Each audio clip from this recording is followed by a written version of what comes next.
Good afternoon, everybody. We're going to do another little walk and talk, but today I want to be talking about something a little more off the shelf. We're going to talk about cryptids today. So stick with me here and we'll get to hiking around and discuss all that oddity. Okay, so I've been what most people would consider a woodsman most of my life. Always lived out deep out in the country. And ever since I was very young, hold on here, a little difficult terrain I'm walking in. Uh, I've gone out in the deepest, darkest parts of the forest and camped out, and me, some family members, several friends. It's just kind of how we live. Sometimes even just general work has taken us, deep out into the forest. So I had a lot of, I guess, exposure out in the wild. Now, whereas seen a lot of different potentially dangerous animals out here in the wild. We do have black bear, mountain lion, and to some extent, coyotes, though they rarely bother humans. Of course, we got some venomous snakes out here. Some of the worst we got, we'll have copperhead, and get further on up into the mountains proper, you get timber rattlers. And I've never seen one, but I've known people claim in the southern parts of the state I live in, they've seen cottonmouths, but in general, it gets a little too cold out here for those. But that's neither here nor there. Of course, we have a few dangerous arachnids. We got the black widow and brown recluse, and of course, all kinds of wasp and hornet varieties that can be quite dangerous in a large number. But within respects to that, now those in their own right, especially the larger predators like the bear and the mountain lion, to your average unarmed human being, those might as well be monsters. Ooh. Not much of. Ouch. Briars. They're quite deadly in their own right. But back to the subject of cryptids. Now, I've known personally a few people that swear up and down that they've seen some variety. West Virginia itself has some that's kind of, I guess, dedicated to this state, like the Mothman, Flatwoods Monster, that sort of thing. Of course, I think about every state's got their own Bigfoot kind of thing. But I can honestly say that for all the decades that I've been out and about in the wilderness, I have never run across anything that would be considered cryptid. Now, a lot of times I've noticed people who are not particularly used to being outdoors, now they'll end up sometimes, especially when they're not used to camping out at night. Now, they'll hear a lot of sounds they're not familiar with, and it'll spook them, and they'll get kind of terrified, and they're like, "Oh, what was that?" And a lot of times it's just a common animal, deer, sometimes squirrel, and anybody who lives in an area with squirrel, especially when the leaves are down and they're dry, it's amazing how loud them little guys can get. But now, often or not, out here camping in the wilderness, like I said, your biggest things to consider outside of bears and mountain lions. Now, sometimes you do run into the occasional pack of wild dogs, and some of these dogs can be pretty good size. Now, that is an incredibly dangerous situation. Pack of feral dogs will not shy away from attacking a human being, especially if you got smaller children with you. So that is something to always be incredibly careful about now, especially if you're camping and you have maybe a toddler with you. Now, that's when the coyote thing could be a serious danger. If a coyote is bold enough, it may actually try to snatch a toddler. Or, we're talking 2, 3, maybe 4 years old. So, if you're out and you happen to have children around that age with you, make sure they're safe and never turn your back, because, yeah, that's another concern about mountain lion too now, because they make me more nervous than the bear. Usually, if a mountain lion attacks, the bad thing is, if you're the victim, you'll usually may not even ever know it from the way they attack. They like to hit you from the back, and they'll take their large canines or incisors, wherever the heck, I think they're canines basically, but they'll hit you in the back of the neck, and they'll actually sever your spinal cord right there at the neck. And most human victims that have been successfully attacked by a mountain lion, they probably don't even know it, because just within a moment of the animal pouncing on them, it's lights out. Or, horribly, it misses its mark and it rips out the side of your neck, and you're slowly spraying arterial blood out of the side of your neck. And for the last 20-30 seconds of your life, you're facing that. Now, with the black bear out here, it's a standard protocol with them. If it's black, fight back. Make yourself as big as you can. Scream, yell, grab a large branch, swing it around. Maybe a thing too. Don't shy away from carrying bear mace. It's actually quite effective. Bears have a real sensitive sense of smell, plus the nose itself is sensitive. And if you can spray it in the face, get it in the eyes, and its nose, and its mouth, they're out. They don't want nothing to do with that. That's bad business for them. But I just wanted to preface the real danger of real life predatory animals out there. I know we're kind of talking what about anybody would consider fictitious stuff when we're talking about cryptids. Now, like I said, I'm not nowhere near a newbie as far as hunting, trapping, and tracking. And for a lot of these creatures that some people are, either wholeheartedly believe exist or they're on the fence about, like, the larger the animal, in general, it's harder for them to not leave signs. And I'll use a black bear as an example of that, especially if you get to one spot and it's their territory. There'll be markings on trees. There'll be places where they've dug around. They usually they have a very wide range, but they have their circuits they tend to like, especially the males, for marking.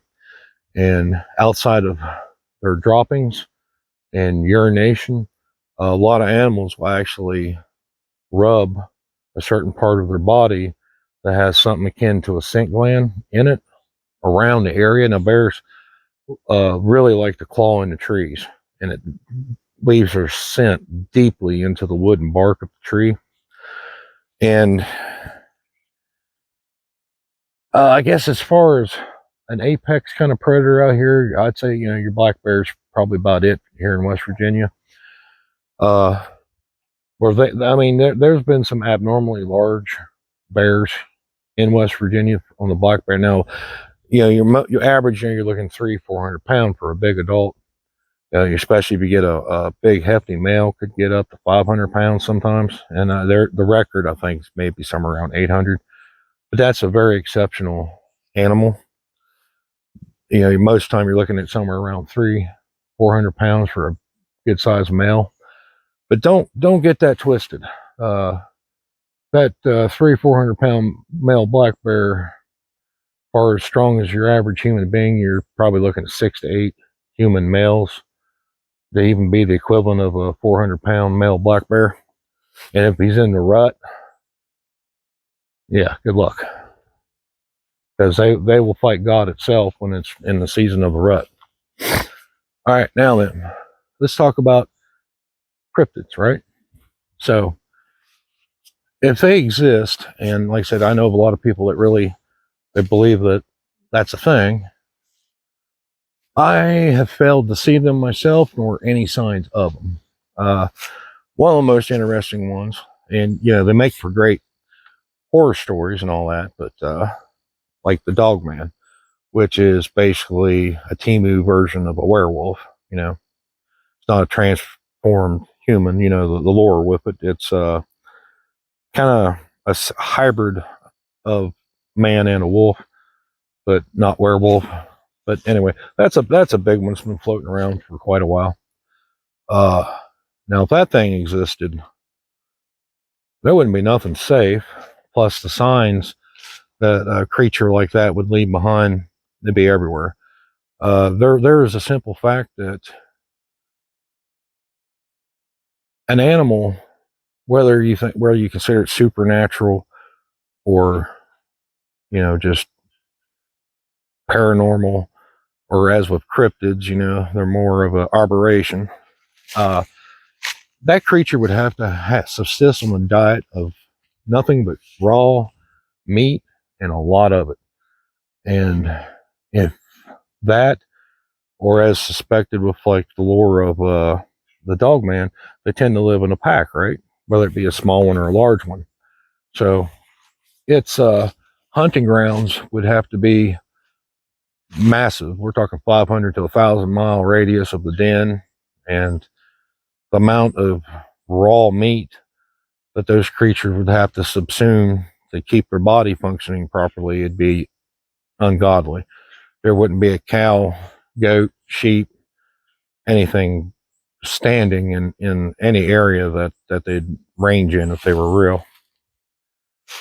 So, facts are facts. Like I say, now I'm not pooping on anyone that believes in this stuff, by the way, so don't take me as being judgmental. I will fully admit that there's things on this great planet that a lot of us have no idea about, and there's animals and creatures that are found all the time, some that we even thought were extinct, and new species being discovered. But as in a generality, with the claims of such apex super predators, it's like I'm explaining my disbelief. So, like I said, anybody who's watching, don't think I am judging you or saying, "Oh, you're wrong," or this is just my own personal take on things. So hopefully I don't offend you. But now we'll get on to something like Bigfoot, Sasquatch, skunk ape, Yeti, whatever environment a creature like that would live in would be another super apex predator. Talk about a hominid that stands up to 19 feet tall, weighs somewhere in the neighborhood of 800 pounds. But on the big side, I guess. I've seen all kinds of shows, different sizes, heights, weights, whatever. But the big classic Sasquatch, almost 1,000 pounds, almost 10 feet tall, literally pick up a small car and throw it across the field at you. A creature of that, now we can assume that like there's all these different scenarios with them. They're either non-aggressive, mildly aggressive, depending on the scenario, or highly territorial and aggressive. But let's say we got the one that's relatively non-aggressive. If you were to trespass into that creature's territory, wherever it would den at, it's just a rule of nature with just about most wild animals, even though those are far more intelligent than your average animal, you're not probably coming out of that alive. Because an animal of that size will protect its territory. So, and again, the signs. I don't care what ninjutsu school that the Sasquatch may have trained for, if you're weighing in around 600 to 900 pounds, there is no walking through the forest without leaving pretty hefty footprints, deep and wide. So that's another thing where I take issue with that creature in particular. And again, from what I've heard different stories, they're primarily vegetarian, completely vegetarian, omnivorous, which if there ain't like most hominids, great apes, most likely they're slightly omnivorous. They'll probably mostly sustain off fruits and nuts and vegetables, but needs be, they'll eat meat. Chimpanzees are a pretty good example of that. All right, but let's just assume that this thing is either completely or mostly vegetarian. Well, there we go. How much of that is going to take to support a troop of Sasquatches? And we'll say it's a troop of, we'll drop it to 5. Adult female, adult male, 2 smaller offspring before they get old enough and they have to leave to, start living on their own. So, how much resources and food would these creatures need?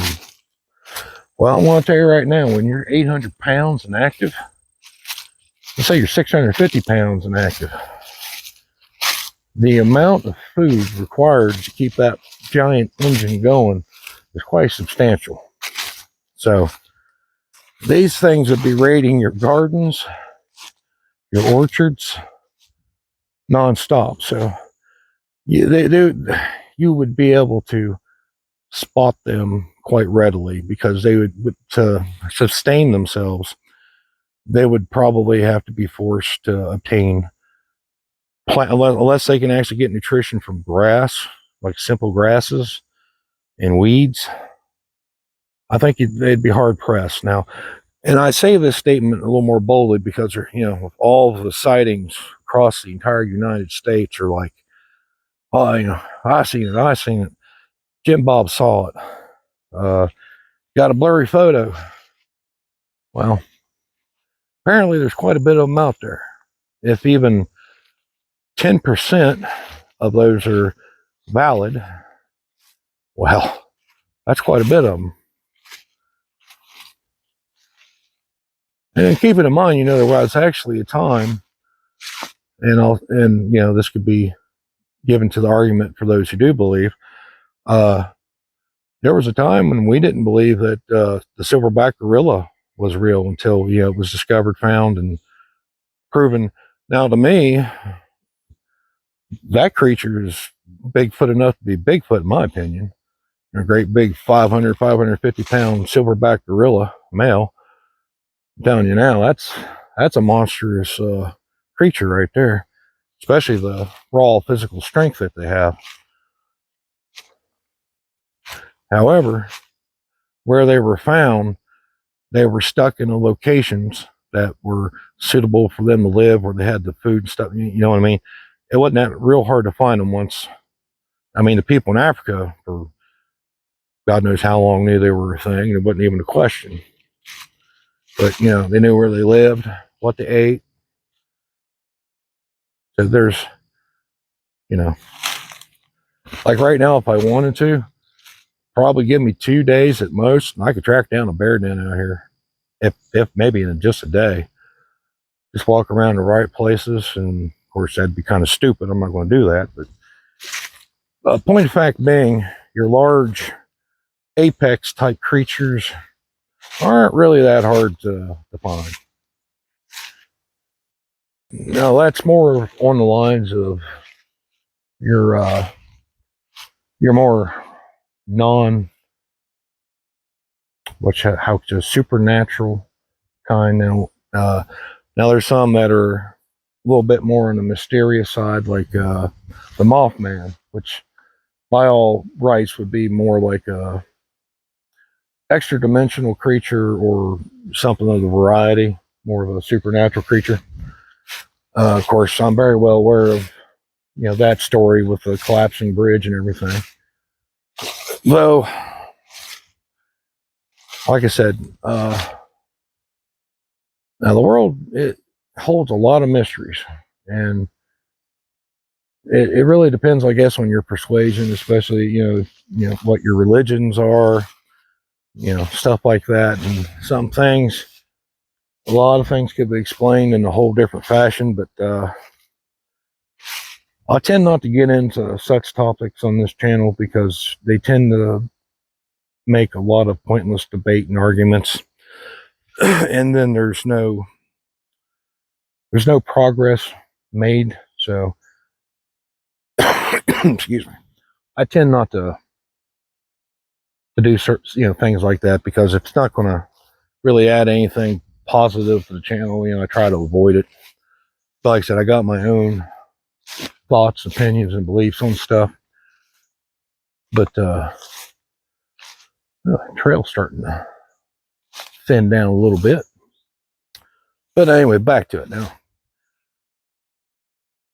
These creatures that are potentially supernatural are far more difficult to dismiss, because you don't have, say, to prove that they either do or don't. And it's like, they can be there and they disappear without a trace or fly off, whatever.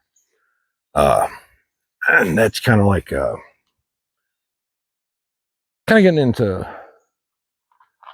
also like, UFOs and varieties of that, which kind of, they're a subcategory that falls into the genre, but it's like, well, there's a hardcore believers, and you'll never change your mind, which is not the object of this video. It's more along the lines, because it's kind of like a fun topic. And like I said, I've been out in the wilderness in some of the deepest, darkest woods West Virginia has to offer. I've been to the places where if there was going to be some random abomination, dwelling there to keep out of sight of man, I should have seen signs of it or ran into it. And whereas, not to get too over dramatic, from all the things I've been into, I will tell you, probably hands down, the worst, most diabolical, evil, just gut-wrenchingly heinous creature that I have personally ran into: humans. And I'm not saying that in a nihilistic manner. There's the opposite spectrum of that, where I've met some of the most kindest, wonderfulest, pleasant beings I've ever met in my life has also been humans. Yellow jackets are pretty low on the list too. But my point is, what's the point with the discussion too? It's like, well, we like to talk about things that scare us, and it's natural. The human condition, we really like adventure. We like being scared, and I get that. I really do. I like having adventures myself. But let's not mitigate the real dangers by focusing on stuff that may not even exist. As fun as they are to talk about, there's this rich history with vampires, revenants, and werewolves. It's been a part of our culture since, if I remember right, maybe clear back to, I can't remember now. I do know there's some accounts back in the 1300s and even far beyond that. But the real dangers and the real monsters out there can really, really take you by surprise. I was not too long ago, just I get a few random moments, I'll watch some just random videos I see on YouTube that'll interest me. And sometimes the stuff comes up, where it's just like unexpected accidents, and or people attacking people and stuff, and it's like, wow. I think the last one I watched, some woman course, I think she was diagnosed with schizophrenia or whatever. Was at a gas station and basically threw gas on a cashier, ran around back and behind where the girl tried to run off, and lit her on fire. No reason whatsoever. Didn't even know the girl. Random robberies, muggings, shootings, and there are the general random animal attacks out there. So I guess what I think it'd be best to focus on the real monsters in the world. And they're not extraterrestrial, supernatural, they're not cryptids, but they're very real and they're very scary. And I'm not trying to be a fearmonger either. I think you should live your lives prepared, not scared. And to divert, mass controversy and videos being flagged and all that bull crap, I'm just going to leave it at there. There's manners and means in which to be prepared for those situations, and I highly suggest to everybody that you practice those and protect those. Very, very vital. And even if you're, inclined to believe more into the supernatural and the cryptid kind of thing, well, those particular means would be quite handy to have to protect yourself as well. I guess I should kind of sum the video up.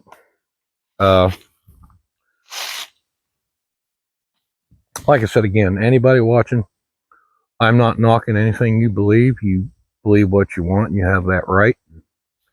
This is not any kind of judgment or incrimination. Like I said, it's my own personal beliefs based off the experiences I've had myself. And like I said, I know people who have claimed to seen certain things that I disagree with them. But, we're okay, with the fact that we can agree to disagree. So, I was going to suggest, in the comments, anybody who's seen anything out of the ordinary, hey, feel free to put it down in the comments. But the only thing I do ask is everybody please be respectful. Don't cuss or judge or crap on anybody. Everybody's entitled to their beliefs, So, anybody wants to put stuff in the comments down, anybody else who wants to comment on them comments, all I ask is please treat them like you would like to be treated based on what you believe. So, put down in the comments, if you would, tell us a quick story. Heck, I don't care. Write a paragraph or a book. Just put something down there. Hey, say, hey, I seen this, or this happened. I'm not sure what, just whatever you want to share. And two, for all of us that spend a lot of times outdoors, stay prepared, because the real monsters out there, mind you, what I consider the real monsters out there, are very real, and a lot of them have the potential to cause great harm, if not death.